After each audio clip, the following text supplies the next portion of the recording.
공무원들 여러분 안녕하십니까? 이번 시간부터는 본격적으로 제 강의에 들어가도록 하겠습니다. 제 강의 목차는 큰 목차로서는 첫 번째 선택이 있고요. 두 번째는 공무원의 가치와 미래에 대해서 이야기할 겁니다. 그 다음 세 번째는 공무원 시험 공부하려니까 노력해야 되겠죠. 그래서 노력에 대해서 제가 이야기 좀 드리고요. 그럼 네 번째는 효율적 학습을 위한 방안에 대해서 제가 설명드리고, 다섯 번째는 동기부여 및 그 다음에 질의답변 시간을 가지도록 그렇게 하겠습니다. 오늘은요, 첫 번째 선택에 관해서 이야기할 건데요. 선택에 관해서도 공무원의 종류에 관해서만 이번 시간에 할 것 같습니다. 저는 왜 선택을 맨 앞에 내세웠냐 하면요, 저는 제가 주장하는 가치는 인생은 선택이다 이렇게 생각합니다. 선택 말고는 이제 뭐가 되냐면 노력이거든요. 열심히 뭘 하는 거 살아오면서. 근데 저 자신도 그렇고요. 살아오고 난 뒤에 제 나이쯤 되면 다 후회가 이렇게 생기잖아요. 뭐 조금씩 다 있거든요. 근데 선택에 대한 후회와 노력을 잘 안 한 후회, 그 두 개 중에 좀 뭐가 더 중요하냐 하면요, 저는 선택을 잘 못한 것에 대한 후회가 큰 것 같습니다. 아마 보통 사람들은 다 그렇게 생각할 것 같아요. 이제 노력을 안 한 후에는 주로 이렇죠. 뭐 그때 공부를 열심히 할 걸, 아니면 뭐 돈을 조금 더 많이 모아놓을 걸, 이런 거죠. 공부를 좀 더 열심히 했다고 해서 특별히 나아진다는 보장은 없거든요. 그리고 돈을 뭐 조금 더 모았다 해도 크게 차이가 안 날 것 같고요. 그러니까 만약에 노력에 대한 후회가 있다고 생각하면 이제 그분은 지금 현재 굉장히 차이가, 자기 가치하고 현재하고 차이가 많이 나는 그런 분들이겠죠. 그렇지 않고 조금 아쉬운 거는 크게 그렇게 후회되지 않는다고 저는 생각합니다. 아까 제가 언급했던 선택에 대한 후회는요, 엄청 차이가 많이 나요. 선택은 자기가 할 수 있는 거거든요. 자기가 이제 뭐 예를 들어서 뭐 공무원 시험을 치겠다, 내가 공부를 하겠다 하는 것도 선택이 되고요. 또 대학교도 가면 어느 대학교 무슨 과를, 내가 무슨 과를 가야 되는데 뭐 과 선택이 잘못된 후에, 또 직장도 그런 거 있죠. 동시에 직장이 두 군데 갈 수 있는 기회가 있을 수 있잖아요. 공부 잘하는 친구도 대기업 뭐 삼성도 되고 현대도 되고 이럴 때 내가 어디로 가야 될지 그때 선택 고민도 되고, 조금 더 나이 들면 이제 뭐 돈이 좀 있어서 땅을 살까 집을 살까 하는 고민도 되죠. 근데 땅과 집과 이렇게 또 똑같은 땅이라도 A라는 땅이 있고 B라는 땅이 있으면 나중에 지나고 나면 가격이 똑같이 오르면 되는데 하나는 많이 오르고 하나는 적게 올라가지고 차이가 엄청 많이 나는 경우가 있거든요. 선택은 한순간의 결정이 좌지우지하거든요. 그래서 저는 인생은 선택이다라고 생각합니다. 제 친구 중에서는 인생은 타이밍이다 하는 친구도 있어요. 그 말도 맞는 이야기죠. 어떤 시기에 뭘 했느냐가 또 결과는 차이가 많이 나니까요. 저는 그 첫 번째 주제는 선택이라고 제가 설정을 했고요. 선택하게 되면 여러분들은 이제 공무원 시험 도전하겠다고 해서 제 강의도 듣고 또 뭐 학원도 다니고 공부를 하고 있지 않습니까? 그럼 공무원이 뭐가 있는지를 아셔야 돼요. 그래서 공무원이, 제가 오늘 첫 번째 주제로서는 공무원 종류에 대해서 제가 말씀드릴 겁니다. 자, 공무원의 종류에는요, 오늘 제가 여기까지만 제가 말씀드릴 것 같은데, 이번 시간에는 요거는 뭐 다 아시는 내용인 것 같지만 제가 강조하는 의미가 있습니다. 공무원에는 경력직 공무원과 특수경력직 공무원이 있습니다. 근데 경력직 공무원은 정상적으로 공무원 시험 쳐서 되는 직업 공무원들을 말하는 것이고요. 특수경력직 공무원은 특수한 상에서 이제 정부직이 있죠. 정부직이 있고 별정직이 있고, 그 다음에 고용직은 제가 의도적으로 적어놨고 전에 있었습니다. 정부직 공무원은 뭐 선거에서 임명된 공무원이고, 별정직은 그 밑에서도 비서관 이런 사람들, 보좌관들이고요. 우리가 흔히 공무원 시험에 직렬하는 거는 저 일반직 공무원을 이야기하는 겁니다. 일반직 공무원, 행정직, 공안직 있죠. 요 직렬별로 시험 치는 거고요. 그 밑에 특정직을 하는 것은 어떻게 구별하느냐면요, 그 사람들은 법을 따로 가지고 있죠. 자기들이 적용받는 법을. 공무원들은 공무원법을 적용을 받거든요. 국가공무원법, 뭐 지방공무원법 이렇게 적용을 받는데, 특정직 공무원들은 거기에 적용을 안 받고 자기들 법이 따로 있어요. 이제 교원 같은 경우는, 교사 같은 경우는 교육공무원법이 있죠. 군인 같은 경우는 군인사법도 있고요. 경찰공무원법, 검찰 다 판사 다 자기들 법을 가지고 있어요. 그래서 이 사람들은 특정직 공무원이라고 합니다. 그러니까 그 자기들이 가지고 있는 법은 특별법이고, 공무원법, 국가공무원법, 지방공무원법 하는 건 일반법이잖아요. 그러니까 특별법은 일반법에 우선을 하니까 그 사람들은 자기 법을 받아요. 근데 자기들 법에 없는 내용들은 이제 국가공무원법, 지방공무원법 적용을 받겠죠. 모든 사람들이 공통되는 그런 사항들이 있거든요. 그 특수경력직 공무원에 제가 고용직을 적었는데 지금 삭제라고 적혀 있잖아요. 고용직 공무원 지금도 뭐 남아있는데 있다고는 합니다. 제가 듣기로는 대법원에도 있다는 말도 들었고, 그 다음에 국립의료원 같은 데도 있다는 말도 들었는데요. 저 고용직 공무원은 뭐냐 하면, 그 공무원은 공무원인데 1년 단위로 계약하는 공무원이었습니다. 지금 계약직 공무원하고 좀 비슷한 개념인데, 1년 단위로 뽑을 때는 어떻게 뽑느냐 하면 그 기간에서 그냥 기간장에 뽑으면 돼요. 그러니까 학교장이라든지, 학교도 기르기 공무원 있었거든요. 학교장도 있고, 뭐, 동사무소, 주민센터 같은 데도 있었고, 웬만한 기간에는 고용직 공무원들 다 있었어요. 근데 1년 단위로 계약을 해요. 1년 단위로 계약하니까, 계약하면서 뽑고 하니까 그 공개 채용을 전혀 안 했거든요. 그냥 막 이렇게 기간장 아름아름 들으니까 좀 뭡니까? 채용하는 과정에서 공정하지 못할 그런 것도 있죠. 물론 하는 일들은 조금 신분이 낮은 일들이니까 보통 사람들 같으면 잘 지원을 잘 안 하죠. 근데 조금 학력이 조금 부족하거나 또 그도 뭐 다른 여성 같은 경우에는 그 정도도 뭐 괜찮다고 생각할 수 있는 사람도 있거든요. 그렇게 약간 선호할 수도 있었죠. 근데 이게 이제 자격기관에서 관리를 하다 보니 문제가 있어가지고 고용직 공무원을 이제 없었어요. 한 20년쯤 아마 없앤 것 같아요. 제도적으로 없애고, 그러면 없애니까 그 고용직 공무원 어찌 됩니까? 이거 다 잘리시면 집에 가. 이렇게 됩니까? 안 하죠. 강호사는 절대 그런 일이 없거든요. 그래서 이 사람들이 어디를 가냐면 바로 기능직 공무원으로 흡수됐어요.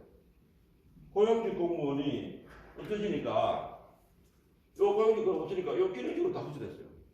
네. 자기들은 이제 때려잡았죠. 이제 기능직은 또 뭐냐 하면, 이제 1년 단위로 계약 안 해요. 기능직은 일반직보다는 좀 신분이 아까 전에 정식 공무원 같습니다.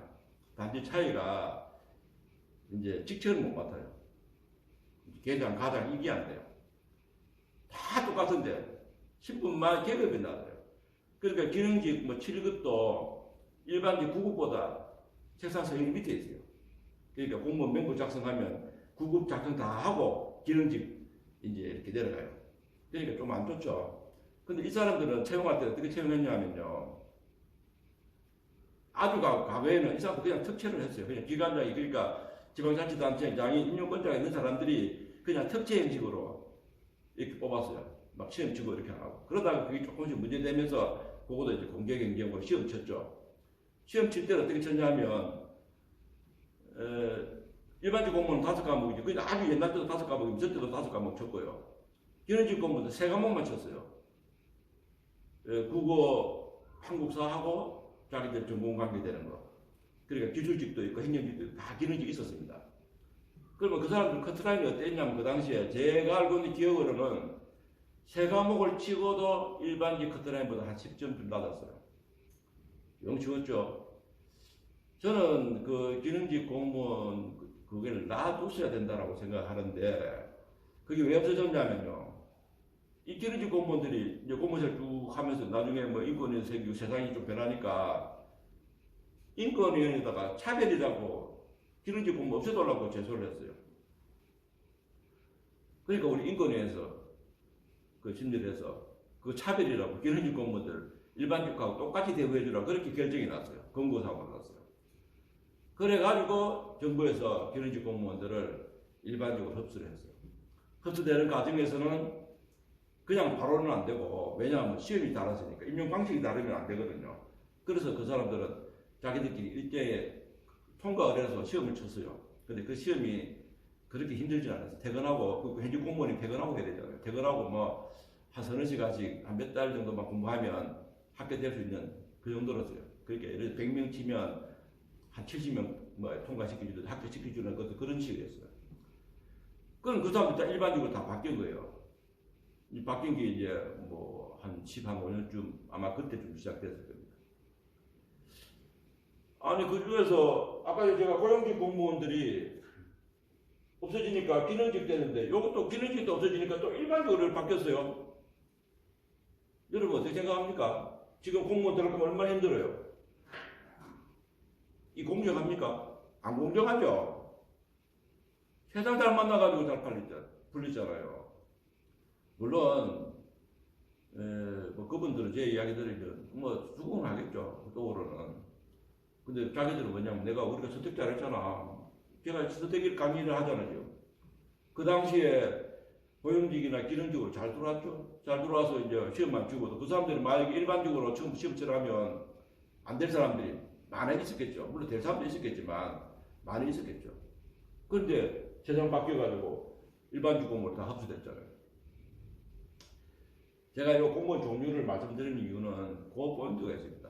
이 대한민국은요, 1945년 해방되고 이 단기간에 제가 볼 때는 뭐 한 40년 정도 기간에 아마 세계적으로 유례없이 성장한 나라라고 저는 생각합니다.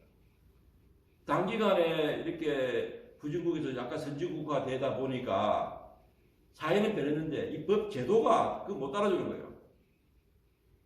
제도가 안 따라주니까 이렇게 운 좋은 일이 생기는 거예요. 쉽게 말하면 로또가 막 생기는 거예요. 그런데 이것이 지나간 과거만 그런 게 아니고 앞으로도 진행될 수 있다는 거예요. 우리가 역사는 잊은 민족은 뭐 미래가 없다든지 과거를 알면 미래를 알 수 있다 이런 말을 하잖아요. 우리나라는 항상 그렇습니다. 그래서 제가 강의하는 취지도 그렇고 제가 우리 또 후배들이나 또 후대들한테 제가 이야기하는 거는 대한민국은 사회 변화를 잘 봐야 돼요. 실컷 힘들게 들어가는데 나중에 그게 안 좋고 쉽게 들어가는 게 더 좋게 되고 이런 경우가 너무너무 많아요.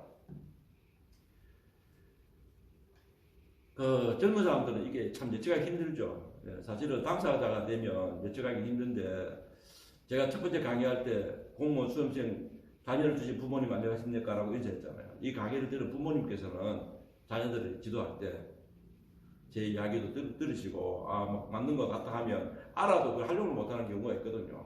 그러니까 자녀분들 가르치실 때 요거 참조해서 앞으로 공직사회도 그렇고 뭐 다른 직업도 그렇고 또 여러 가지 뭐 공무원 되고 나서도 또 일들이 많잖아요. 그때 훌륭한 선택이 될 수 있도록 지도를 해주시는 게 좋을 것 같습니다. 경력직 공무원의 소수 경력직 공무원에 대해서는 제가 여기까지만 말씀드리고요. 그 다음에는 공무원 직렬에 대해서는 요거는 사실 큰 의미는 없습니다. 공무원 시험 때 직렬 하는데 뭐 제일 큰 의미는 직군이고 그다음 직렬이고 직무고 이렇거든요. 근데 직군 저게 옛날에 바뀌었어요. 왜 바뀌었냐면 아까까지 이제 기능직 시험 기능직이 없어졌는데 기능직으로 남아 있거든요. 한 50살쯤 넘은 분들은 이제 공무원 시험 일반직 바꿔준다니까 뭐 퇴직도 얼마 안 남았는데 지금 뭐 개정하면 뭐하고 막 이렇게 일반직 바꿔봐 월급도 똑같은데 하고 시험 안 치고 있는 분들이 계세요. 지금도 아마 계실 거로 제가 알고 있는데 그래서 지금 저 관리 운영이라는 게 행정직, 기술직, 관리 운영 있는 게 기능직 공무원 아직 남아있어요. 법적으로는 기능직 공무원이 없어졌는데 아직 남아있거든요. 그래서 직군의 관리 운영직이 남아있습니다. 직렬별로 우리가 시험을 뽑는데 직렬이 다르면 견직하기는 현실적으로 굉장히 힘듭니다. 그러니까 검찰 쪽으로 갔다가 뭐 세무직 공무원으로 가고 사실상은 뭐 안 된다고 봐야죠. 예. 저 위에 올라가서 뭐 하여튼 직업 공무원은 안 된다고 보시면 됩니다. 뭐 대통령 빼기라도 안 되면 윤석열 빼기라도 뭐 검찰청에 있는 사람을 뭐 정부직으로 이렇게 안 되는 거죠. 예. 자 직무라는 거는 요거는 왔다 갔다 해요. 요 직군 안에서도 조금 여기 이제 세분화시키는 건데 요건 쉽게 말하면 같은 육군이라도 그 안에서 뭐 조금 특기가 있잖아요. 뭐 병참이니 뭐 보병인이 하는 것처럼 그거 약간 더 세분화시키 요거는 왔다 갔다 할 수는 있어요. 그래서 우리 교육행정직 같은 경우는 지방직은 교육행정이 직렬이 다르거든요. 부산지방직, 서울지방직, 서울교육청, 부산교육청하고는 달라서 교류가 안 되지만 국가직은 교육행정직이 같은 직류라서 일반 행정직하고 동급으로 이렇게 지급이 됩니다. 자, 그 밑에 제가 기간에 대해서 이제 헌법기관, 법률기관에까지 말씀드리고 제가 이번 시간은 마무리할까 하는데요. 기간에는 헌법기관이 있습니다. 헌법기관은 뭐냐면 헌법에 명시되어 있는 기관이 헌법기관입니다. 그러니까 헌법에 뭐 어디 있습니까? 뭐 헌법재판소, 뭐 선거관리위원회, 뭐 국회, 뭐 대법원 이런 거죠. 그러니까 헌법에 정해져 있는 거는 헌법재판소, 그다음 정부 조직법에 명시되어 있는 거는 법률기관입니다. 정부 조직법에 의한 거니까요. 요 두 개 차이점은 뭐라 생각하냐면요. 이번에 윤석열 정부가 와서 지금 이제 폐지하려고 하는 그 부처가 여성가족부가 있잖아요. 여성가족부 요거는 이제 국회에서 국회 지금 상정시켜놨죠. 근데 국회 뭐 야당이 다수당에서 될지 안 될지 모르지만 국회에서 국회의원 과반수만 하면 정부 조직법 바뀝니다. 근데 그래서 여성가족부가 폐지가 돼요. 근데 헌법에 명시되어 있는 헌법재판소나 선거관리위원회나 국회나 대법원 이거 폐지하려면 어떻게 됩니까? 국회의원 과반수에서 발의해서 3분의 2가 찬성해서 국민투표 과반수 통과돼야 그 조직을 바꿀 수 있거든요. 그러니까 헌법기관은 쉽게 못 바꾸죠. 쉽게 못 바꾸다 보니까 현실적으로 헌법기관은 외부 간섭도 좋고요. 조금 포근한 기관이다. 저는 포근하다 이런 말이에요. 포근하다 말은 엄마 품에 있는 거지만 편안하다 이 말이 되거든요. 근데 정부조직법에 있는 법률기관들은 여러 가지 바람이 많죠. 그래서 조금 이제 일이 좀 거칠 수도 있고 뭐 여러 가지 사정기관도 뭐 이렇게 개입하기도 하고 뭐 그렇습니다. 그래서 헌법기관, 법률기관 그게 차이점은 뭐 결론적으로 말씀드리면 여성 공무원 공시생 지원자라면 능력만 되면 헌법기관에 가는 게 제가 조금 추천드리고 싶습니다. 그 중에서 선거관리위원회가 조금 못하긴 한데요. 그래도 다 괜찮습니다. 헌법기관에는 여성 공무원들이 근무하기에 다 좋다 이렇게 말씀드리고요. 이번 시간 제가 여기까지만 할 것 같은데 제가 사실은 강의를 하면 쭉 하는 스타일인데 우리 이제 스태프들이 너무 길게 하시면 안 됩니다 해서 제가 다음 회차가 길어질 것 같아서 그렇게 합니다. 근데 공무원 직렬별로 설명이라든지 이런 것 좀 더 리얼하고 현실적이고 그렇게 하고 싶긴 한데 오프라인 강의에서는 그렇게 많이 했어요. 근데 이 영상 찍을 때는 조금 지난번 영상에 제가 말씀드렸지만 이제 쉽게 언급하지 못할 그런 조금 조심스러운 내용들도 있고 또 뭐 약간 청기누설 같은 내용들 그런 내용들은 다른 학원에서 뭐 뺏기가 무단으로 정보 가져가는 그런 것도 있어서 제가 조금 자제하기 때문에 전달력이 좀 떨어질 것 같아서 좀 아쉬움도 있어요. 그래서 제 강의 듣는 분들은 항상 저하고 소통할 수 있는 기회가 된다면 개인적으로는 제가 말씀드리도록 또 지도해 줄 수 있도록 그렇게 노력하겠습니다. 자, 이번 시간 강의는 여기까지만 하도록 하겠습니다. 감사합니다.